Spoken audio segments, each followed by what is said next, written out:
he just slipped that arrowhead out of his pocket and dropped it on the ground. And when he's standing there, he said, "Oh man, look what I found." He picked up that arrowhead. Now, I hate to admit this, but I fell for that more than once. And the last time he did that to me, I said, "If you drop that again, I'll have it." So I brought an arrowhead for Uncle Allan today to put in my pocket. It's been poking me for a couple hours.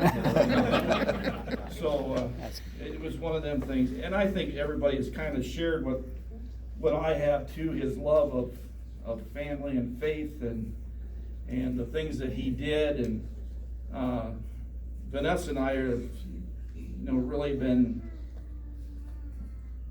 keeping an eye on him here for a while and trying to fill in a need where needed and stay away when not. And several times I've got on him about being out in the middle of the field when he shouldn't even be out walking looking for arrowheads and artifacts and that kind of stuff. And I'd stop and I'd see that little blue van sitting out in somebody's field and look way out there, and he's out there, and I thought, how did he get there? So another trip around the block to make sure he would get back to his van so he could get back home again, because he loved doing that kind of stuff. And when we talked about the coon hunting, I don't understand that one yet. Anybody that wants to tramps around in the woods in the middle of the night, that's okay. That was good for him. He loved it. I want to clear up we're going to take care of the flowers here. Uncle Allan was big on family dinners, and this did not start with him. I want to take this back to what I remember at Grandpa and Grandma Schiefer's house with the four of them, I'm sure. And then the four spouses showed up, and of course they started having us. And then we showed up, and Grandma's insistence that we all sit at the same table. And the kitchen just got smaller every year till we were elbow to elbow. And then it was time to move on. And then we moved into Grandma's house in town, and that started okay. And then we were elbow to elbow again, and that's the way we wanted it. We passed plates, we washed dishes, we did all them things. And we have passed that down.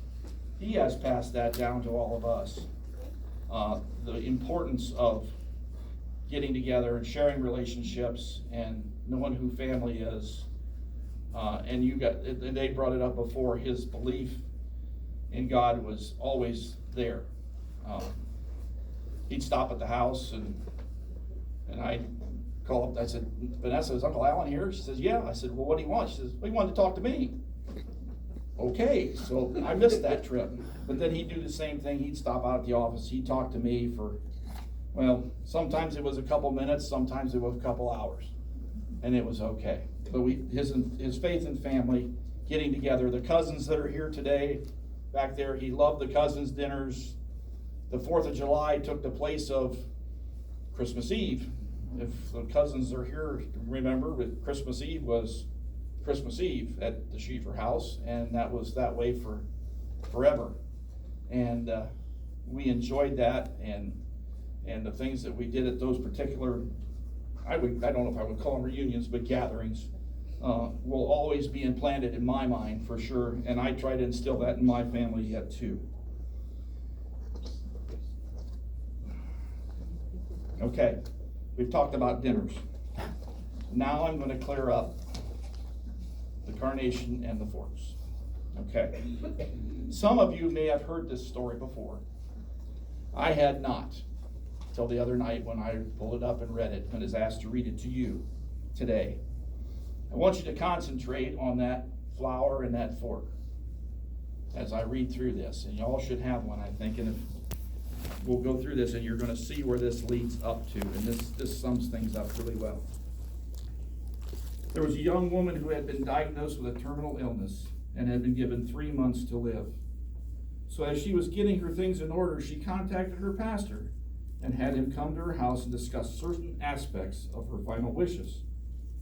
She told him which songs she wanted sung at her service, what scriptures she wanted read, and which outfit she wanted to be buried in. Everything was in order, and the pastor was preparing to leave when the young woman suddenly remembered something very important to her. She said, "There is one more thing." And the pastor replied, "What's that?" "This is very important," the young woman continued. "I want to be buried with a fork in my right hand." The pastor stood looking at the young woman, not knowing quite what to say. "That surprises you, doesn't it?" the young woman asked. "Well, to be honest, I'm puzzled by the request," said the pastor. The young woman explained, "My grandmother once told me this story, and from that time on, I've always tried to pass along this message to those I love and those who are in the need of encouragement.